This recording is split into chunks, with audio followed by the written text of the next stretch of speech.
March 26, 2024, dawned like any other day in Baltimore, but by midday the city found itself grappling with an unimaginable disaster. At approximately 1:30 a.m., the Francis Scott Key Bridge, a vital artery connecting Baltimore to its eastern suburbs, crumbled into the Patapsco River. The cause of this catastrophic event? A collision, as unexpected as it was devastating. The Singapore-flagged cargo ship Dali, en route to Colombo, Sri Lanka, had veered off course, its massive hull slamming into a critical support pillar of the bridge. The impact was immediate and catastrophic.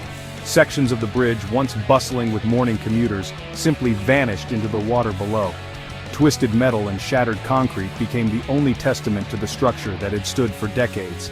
As the dust settled and the initial shock subsided, a grim reality set in. There were casualties. Rescue crews, their faces etched with urgency and despair, worked tirelessly, hoping against hope to pull survivors from the wreckage. The Francis Scott Key Bridge, more than just a concrete and steel structure, was a lifeline for Baltimore. It carried thousands of vehicles daily, connecting families, businesses, and communities. Its collapse sent shockwaves through the city and beyond, a stark reminder of the fragility of the infrastructure we often take for granted. In the hours and days that followed, questions arose, demanding answers. How could this happen?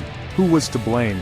And most importantly, what would become of the victims and their shattered families? The road to recovery promised to be long and arduous, but even amidst the rubble, the spirit of Baltimore refused to be broken. The collapse of the Francis Scott Key Bridge claimed the lives of 6 bridge workers: Jose Minor Lopez, Maynor Yasser Suazo Sandoval, Miguel Angel Luna Gonzalez, Alejandro Hernandez Fuentes, Carlos Daniel Hernandez Estrella, and Dorlian Roniel Castillo Cabrera. These men, all immigrants who had come to the United States seeking a better life, left behind families grappling with unimaginable loss. 2 other workers miraculously survived the collapse, bearing the physical and emotional scars of that fateful day. For the families of the victims, the tragedy was compounded by the harsh reality of their loss.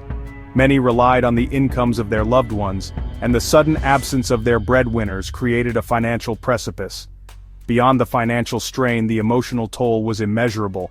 Widows were left to raise children alone, their homes now filled with silence instead of laughter. The families, united in grief and anger, demanded answers. They wanted to know why their loved ones were not warned, why safety measures failed, and why this tragedy had been allowed to occur. Lawsuits were swiftly filed against the ship's owner, Grace Ocean Private Limited, and its manager, Synergy Marine Group. The allegations were damning: negligence, improper maintenance, and a blatant disregard for safety regulations. The families claimed that the companies prioritized profit over the well-being of their crew, and by extension the lives of those on the bridge that day.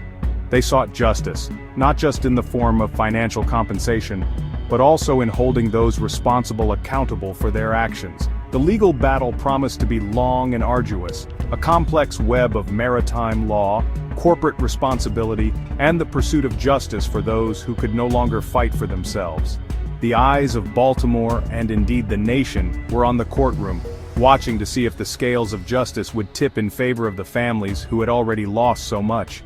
Their fight became a symbol of the human cost of corporate greed, and a stark reminder that behind every tragedy, there are real people whose lives are forever changed.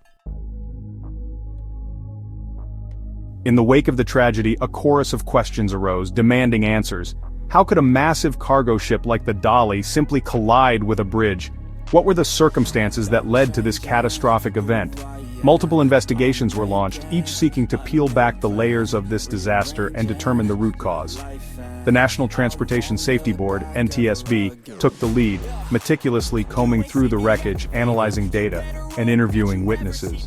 Their findings were both startling and disturbing. The Dali, it turned out, was a disaster waiting to happen.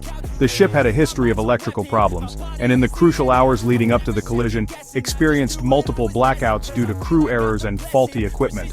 The NTSB investigation revealed that a crew member, fatigued and overworked, had mistakenly closed an engine exhaust damper, causing the engine to stall and triggering a cascade of electrical failures. Just moments before the collision, 2 critical electrical breakers tripped, plunging the ship into darkness. The crew, blinded and disoriented, lost control of the vessel, sending it careening towards the unsuspecting bridge. Adding to the tragedy, the NTSB also uncovered a critical failure on the part of the Maryland Transportation Authority, MDTA. The agency, responsible for the safety and maintenance of the bridge, had failed to conduct mandatory vulnerability assessments. These assessments, had they been performed, would have revealed the alarmingly high risk of ship collisions, potentially prompting preventative measures. The FBI, too, launched an investigation, their focus on the ship's owner and management company. The agency uncovered evidence suggesting a pattern of neglecting critical maintenance and safety protocols, all in the name of maximizing profits. The dolly, it seemed, was not an isolated incident but rather a symptom of a much larger problem within the shipping industry, a disregard for safety and a prioritization of profit over human life. The collapse of the Francis Scott Key Bridge sent shockwaves far beyond Baltimore's city limits. The Port of Baltimore, a vital economic engine for the region, ground to a halt. The bridge's closure effectively severed a critical artery, preventing ships from entering or leaving the port. Thousands of port workers found themselves jobless, their livelihoods hanging in the balance. Emergency legislation was swiftly passed, providing financial aid to the affected workers and their families. But the economic impact was undeniable. Businesses dependent on the port faced crippling delays and lost revenue. The ripple effects were felt throughout the region, a stark reminder of the interconnectedness of our infrastructure and the economy. In the face of adversity, Baltimore proved its resilience.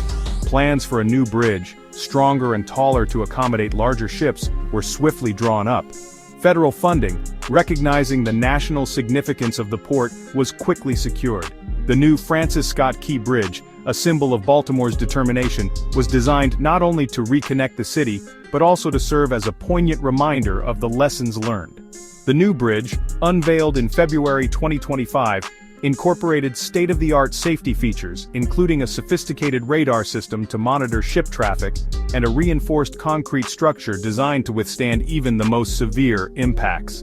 The bridge's increased height ensured that even the largest cargo ships could pass underneath safely, minimizing the risk of future collisions. The Port of Baltimore, its operations fully restored, roared back to life. Ships once again sailed in and out of the harbor, carrying goods to and from all corners of the globe. The city, scarred but not broken, had weathered the storm. The collapse of the Francis Scott Key Bridge served as a wake-up call, not just for Baltimore but for the nation.